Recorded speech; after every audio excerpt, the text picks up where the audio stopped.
galaxy is father and son.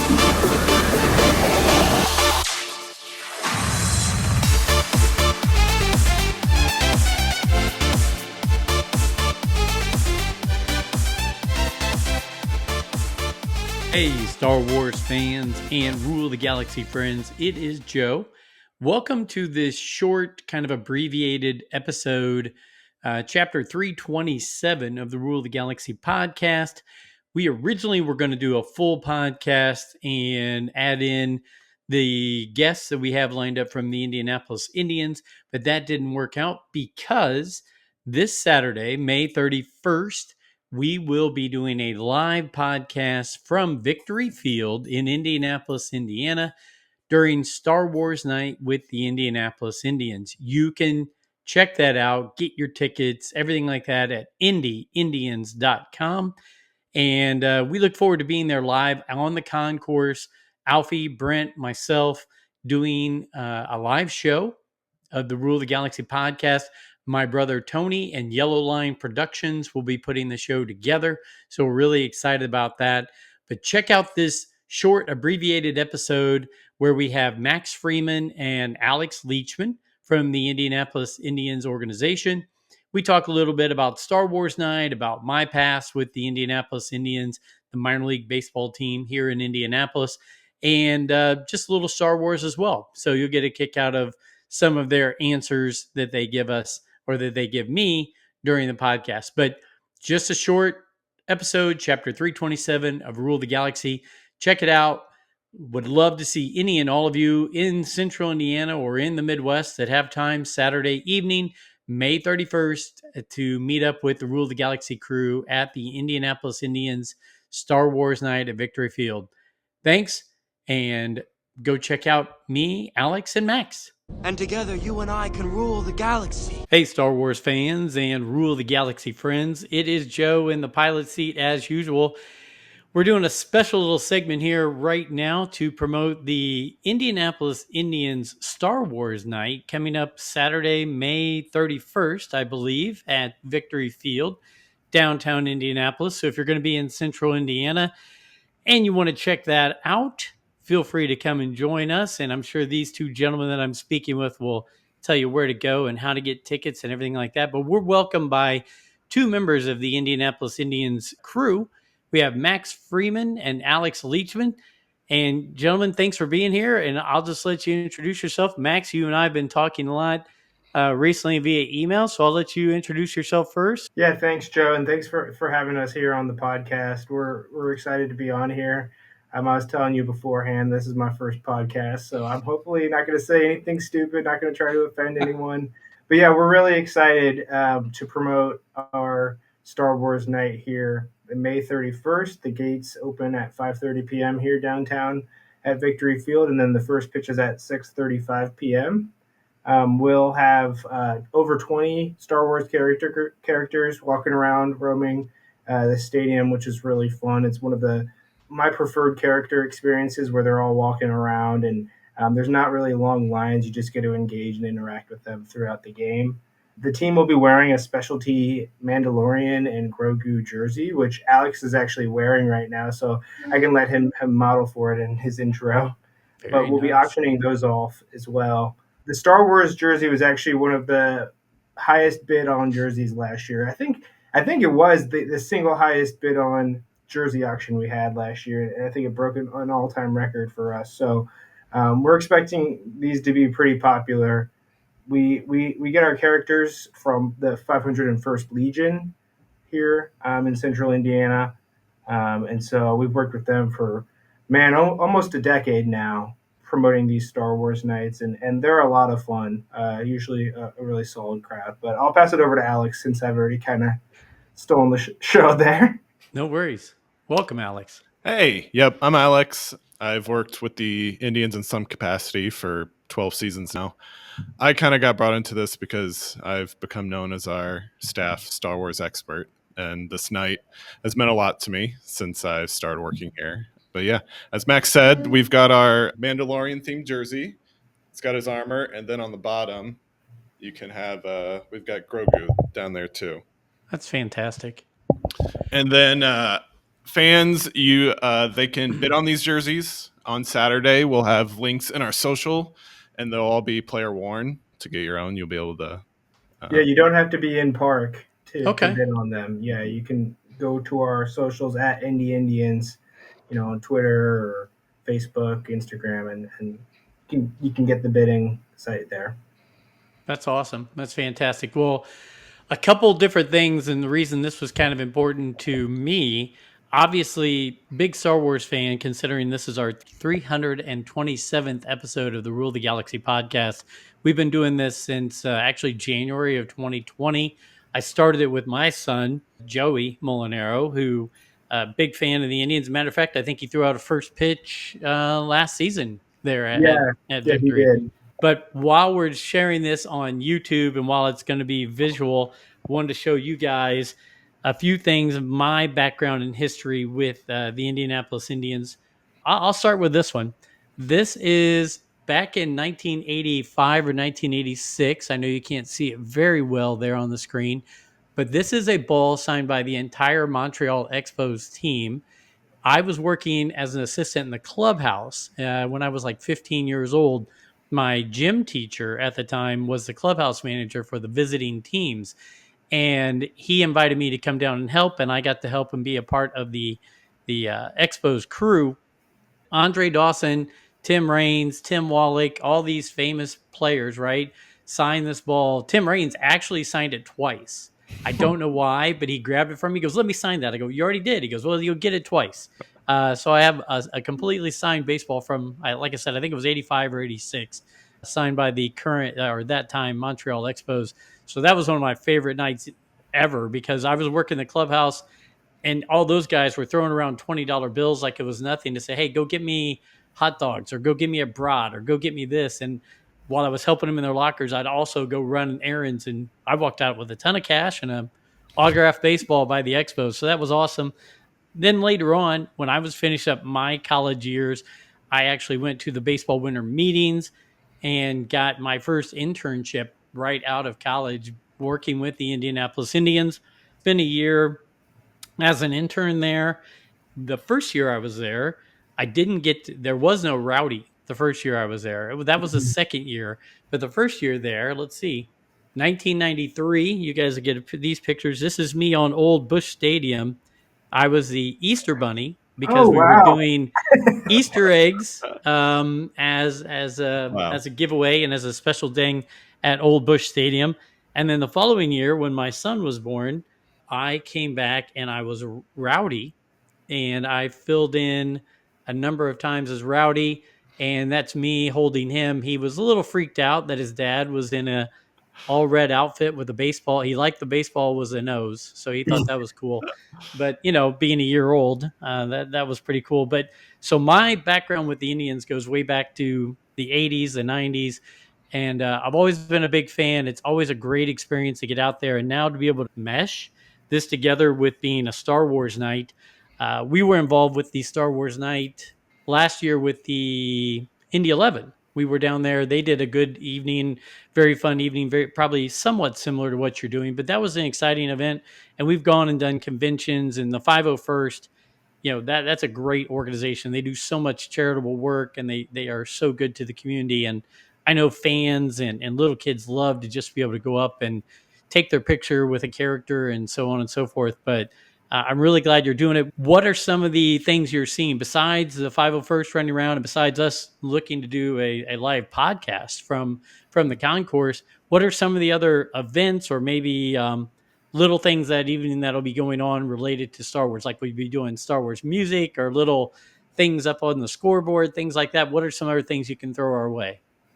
Yeah, you can definitely expect some Star Wars music for most of our promotion nights. We'll try to theme the music and some of the in-game activities around Star Wars. So there could be some in-game promotions themed around it. Maybe a lightsaber battle with Rowdy, who you are very familiar with. Which, by the way, that photo of Rowdy is with Joey and is pretty adorable. That baseball nose is still so popular today. We just like a couple years ago redesigned and modernized the Rowdy suit, but we had to keep that baseball nose.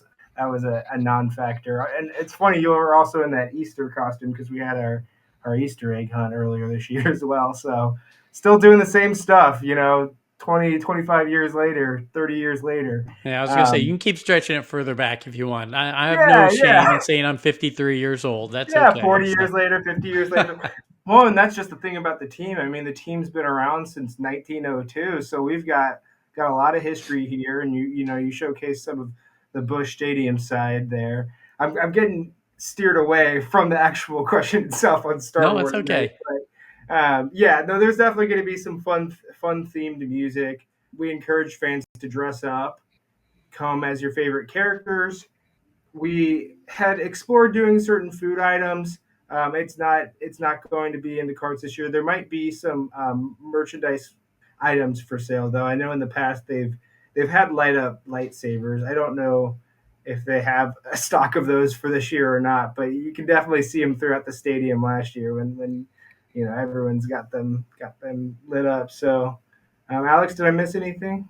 No, Rowdy is a huge Star Wars fan, like me, so he will definitely have some Star Wars related shenanigans planned for the night. So Good. And of course, Alex, he's being humble, but he usually produces some pretty high quality Star Wars videos. I sent some of those over to you earlier today, Joe. But yeah, I mean, he's actually an Emmy award winning videographer. He won it for a video on our Negro Leagues team here in Indianapolis, and so he's putting that Emmy award winning quality into some fun Star Wars graphics where the player's bat turns into a lightsaber. Nice. Or we've got some. I remember filming a video with him with some droids around the park. So expect some cool stuff, some cool content.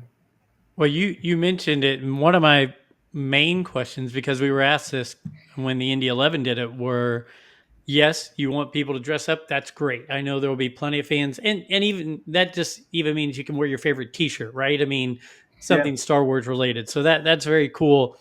One thing I was going to ask you related to that though was you probably don't want any kind of Star Wars weapons, or are lightsabers allowed? What is the balancing point on that? Like the cosplay people from the 501st obviously will have their weapons, things like that. But do you say, hey, maybe if you're Boba Fett and showing up, don't bring the Boba Fett gun? Are there certain things like that you want to tell the fans to do and not to do?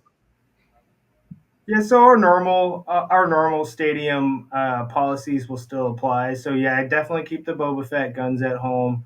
Um, for lightsabers, I think use your discretion. If it's something that is likely to get stopped by security at an airport or major stadium, then it'll probably throw up a red flag to our security here. But if it's something kind of small and plastic, I think it's probably fine. Hopefully, my stadium ops director doesn't listen to this and get mad at me, but we'll see. That's all right. We'll always check with you before then, and if we need to send out some tweets and things like that, we'll do that beforehand and everything. So you're playing, I believe, is it Nashville Sounds that evening? That's right. Okay, so you have. I'm guessing they're probably a pretty solid rival. I mean, I know they were playing the Nashville team way back in the '80s and '90s when I was involved with the Indians. So, is this usually a pretty game even outside of being a Star Wars night because of the team you're facing, or is it also because it's a Saturday night? And let's face it, Saturday night at a ballpark in Indy with that beautiful view, you're going to get a good crowd anyway.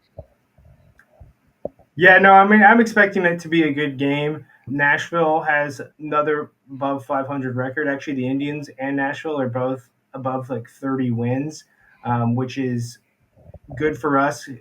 We're playing better this year than we have in the last few seasons that I've been here. The Sounds are the AAA affiliate of the Milwaukee Brewers, so you get to Mm-hmm. see some young Brewers prospects if you're a fan of those teams or just a fan of any team in the Central NL Central. The Indians report up to the Pirates, so as of right now, I think we have a couple players on MLB rehab that are playing with us.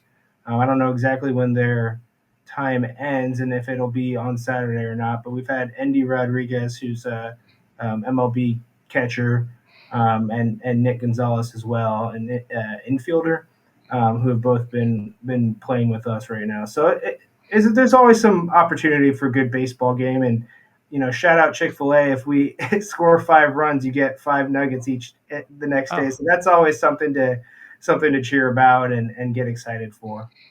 I know my wife loves that app. The app that pops up on her app when those things happen. So she's always ready to take those freebies from an Indians win or an Indian scoring a certain amount of runs. So what's the best way for people to get tickets and learn more about the evening? I mean, is there you want them to go to the website, to your social media platforms? Where would you suggest that they go to learn more about this? So they can go to IndyIndians.com to buy tickets for the Star Wars night. I'm actually checking real quick to see if we have a vanity link straight to the Star Wars page. We do. So if you type in IndyIndians.com/Star Wars, no spaces or no dashes or anything, that'll take you right to our Star Wars night page. Okay. And you can buy tickets there. You can also check our social medias at Indy Indians on X, Instagram, Facebook, just the Indianapolis Indians. So there'll be links there, as well as different contests. I know yesterday on Facebook we just gave away a Lego Star Wars. I think it's just says Star Wars, so it's just like a logo. Nice. But Oh it yeah, was a no, I've fun seen that. giveaway. Yeah, and so you get tickets along with that. So definitely check out our socials. There's some fun stuff happening on there around the night as well. Gotcha. Alex, anything you want to add to the evening before we just bounce around some silly Star Wars questions or Indian thoughts? No, I don't think so. It's a fun night. Like I said, it's my favorite night of the at the ballpark of the every season. So yeah, just come, have a good time, be around other Star Wars fans. Gotcha. We can do that. We can do that. You mentioned the jerseys that the players will be wearing. Are there special hats as well, or are they wearing normal Indians hats? Well, we'll be just wearing our normal black Indians hats, just the Okay. jerseys. And any kind of youth kind of T-shirts or anything like that related to Star Wars or Star Wars Night, or is it just the jerseys being raffled off and things to that nature? I believe it's just the jerseys. I don't think we have any special Star Wars merch this year. Hey, I'm just trying to tick the Oh yeah, boxes I here. I know. want to make sure everybody knows when they come out there what's going on. I did real quick before we get into anything Star Wars real quick. I was amazed. I'd done the internship. I'd worked there off and on as a youngster with the Indians. And yeah, I was part of the Busch Stadium days and actually they moved into Victory the year after I stopped, I think it Yeah, was the year after I 96. stopped being an intern there. But 1902. Am I reading that right? 1902 was when the Indianapolis Indians were formed. They're the second oldest minor league franchise in the United States. Hmm. We're the That's oldest sports franchise in Indianapolis too. that is crazy. That's wild to think about. I mean, I remember the days, back on 16th Street, and then now this beautiful stadium downtown. And my son was lucky enough; he played in the Marion County Championship, Roncalli versus Lawrence Central during Marion County Championship. So we've actually seen a few games that he played in, not only the Indians, but that, and between the high school games and these regular Indians games, just a beautiful park to be around and involved with. And for those who are going, I will say, just from an outsider's point of view, not a bad seat in the house. But then also, if you just want to be comfy and casual and take your blanket or what have you and sit out in the outfield on the grass, it doesn't get much better than that, to just relax out there with your family and take the game in from out there. And it's really kind of comfortable to just say, hey, I don't have to sit in a chair or bleacher or whatever the whole game, and I can lay back on a blanket and watch a game. So just again, throwing in my 2 cents worth of marketing there. But what while I've got you guys, and I'm sure this will be asked, and I'm sure they'll have player stuff up on the scoreboard and everything. Who's your favorite character, or what's your favorite movie, or whatever? Well, I've got you guys. When it comes to Star Wars in general, do you have favorite movies? Do you have favorite characters? Favorite things related to Star Wars? Maybe a favorite collectible you have, anything like that. Alex, I'll start with you. Any of those things that stand out to you that you want to throw in there so people can see some of the passion that the Indians have about Star Wars? Well, I grew up a fan thanks to my parents. They were children of the '70s, so they grew up with it and passed it on to me. My favorite Star Wars movie, and just favorite movie in general, would be Empire Strikes Back. Okay. Favorite memorabilia? I'm not sure. I have this. I have a lot of Star Wars stuff, but a special piece to me. I have this porcelain Han Solo that my best friend gave to me. He's also a huge Star Wars fan, and we have matching porcelain Han Solos that we keep on our cabinet. It's more of a sentimental thing, but Wow. yeah. And so is it like a piggy bank, a cookie jar, anything? It's just a porcelain statue. Yeah, yeah, it's just this little tiny Han Solo. He's got his blaster out, and yeah, not a piggy bank, just this little cool statue. So we always will send pictures to each other of it. Just we live far apart across the country from each other now, but Okay. it's a way to keep in touch. No, that's awesome. That's awesome. Max, how about you? Anything on your side? All right, so I'm so out of my league here, so I'm not going to get too into it. But because I didn't grow up really on Star Wars, but I did have like some fascination a few years ago, and I started with 4, 5, and 6 as I was instructed to do, and then went and watched 1, 2, 3, and I saw the differences in the technology and the production level, and sadly. I went to go see 7. This was right around the time that when 7 was in theaters, and I never saw 8 or 9. I never finished the saga, which is, Wow. I think it's probably telling of my fandom, just because I didn't have the drive to go and finish the story. But if I had to choose a favorite, and it's not in the saga, I think it's Rogue One. I think that storyline was awesome. I can really kind of get behind Ray, and I like the vibe. Is Ray in that one? Am I No, tripping? you're thinking There of we go. Jen. Yeah, Jen Here we Urso. go. Already Yeah. getting canceled. Ray's in 7, right? I don't know. Who's the girl in Rogue One? It's Jyn Erso. Yeah, there we go. So this is Yes. where I will stop. I think I've reached my. See, No, I needed to bring Alex in because I thought that the jersey was a stormtrooper. And he Oh, was like, come "It's on. not. It's Mando." And I was like, "Okay, well, all right. This is where I need to kind of sign off." Well, Max, Well, if you love Rogue One, this a great prequel is season 1 and 2 of Andor. That And leads the right finale into just it. happened, right? Hmm. There you go.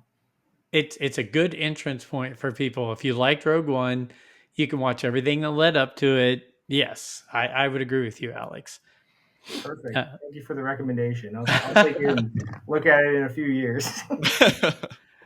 Come on now, Max. That's okay. So, Alex, one thing that stood out to me, and I show this to people all the time, if you can see over my shoulder right there, that is a giant 1978 R2D2 cookie jar. Wow. And my parents got that for me.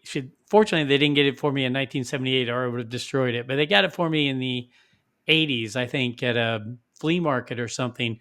But if you ever watch a lot of any of the documentaries related to Star Wars, when George Lucas used to get interviewed like in his home and stuff like that, he always had that cookie jar on his shelf. It was one of his favorite collectibles. So for me, having that's something that I'll keep with me until it's time for me to pass it on down to the younger generation. But it's still pretty cool. So when I heard you saying that about the porcelain, the ceramic or whatever, Han Solo, it kind of was like, oh, that's pretty cool. Yeah. I think when we're there Saturday, I will unveil this. I won't show it now, but I'll let you guys check it out. I used to work for Cal Ripken, and I was years later after working with the Indians, I stayed involved with baseball, and then I worked for 15 years for Cal Ripken and his company. And I was always going out to Aberdeen, Maryland, where he has the Aberdeen Ironbirds minor league team. And one year I was given one of the Aberdeen Ironbirds Star Wars night jerseys. So I still have that one of their players, it was a game worn jersey that they wore. It's a little big for me. I feel like I'm swimming in it, but I still keep it. And you know what? Hopefully it won't offend anybody if I wear that out there. I figure people will get a kick out of seeing another Star Wars jersey. So I'll unveil it at Victory Field on Saturday. But I think Very you nice. guys will get a kick out of it. It's cool. It's got two lightsabers crisscrossing on the back of it. Yeah, I went to Star Wars Celebration in 2019, and people were looking at me like, "Where did you get that?" I said, "Aberdeen Ironbirds, minor league baseball team in Maryland." I mean, Where else, that's right. Come on, there's Star Wars collectibles everywhere. I appreciate you guys. Like I said, I didn't want to keep you very long. I just wanted to give people the nuts and bolts and the simple side of things, what they're going to expect. I think I'm excited about it. I've been to plenty of conventions. Like I said, I was involved with the Indy 11 last year for their Star Wars night. I'm really excited about this, and I think you guys, the Indianapolis Indians, always do things in such a professional way, and they do it very well. That adding these two things together is going to come off without a hitch. So I'm really excited about it. Any closing thoughts you guys want to send my way to promote anything last minute or to cover anything maybe we didn't cover before we break away and I go back to the regular podcast? I don't know if we mentioned all proceeds from the jersey auction will go to Indianapolis Indians charities. So See, Yeah, that's a good call. good cause. Another good call right there. Yeah, no, that's great, guys. Like I said, didn't want to take too much of your time, but I wanted to make sure we at least got the points out there. IndyIndians.com. The page will pop right up with a little Star Wars thing about the night right now. Your social media things are also like at Indy Indians on Twitter, Instagram, things like that as well. Yep. Okay. That's So correct. so this show will be out Thursday morning. So Thursday through Saturday, we'll be, if it's okay, we'll keep tagging you guys in all the promotions and when we release the podcast and everything else, so you can people can see it from there. And I'm trying to get our friends that are in the Star Wars community from all around the Midwest to come and visit with us and see us there, because I think it'll be a great time. But thanks again. I appreciate it and look forward to seeing you guys Saturday. Yep, we'll see you all Saturday. Yeah. You got Stay it. out there. Thanks. May the force Thanks, be with Alex. you. Thanks, Max. Thanks to the Indians, Indianapolis Indians. I've got the social media stuck in my head, IndyIndians.com. Thanks so much. We'll talk to you guys soon. See you guys. Once more, the Sith will rule the galaxy. Again, thanks for checking us out in this short, abbreviated episode of Rule of the Galaxy, Chapter 327. Thanks again to Alex and Max for hopping on with me, talking about Star Wars Night with the Indianapolis Indians. Again, check out IndyIndians.com to get your tickets. Hope to see you there. Until next time, when we'll be doing the show live at Victory Field with the Indianapolis Indians on Star Wars Night, may the Force be with you.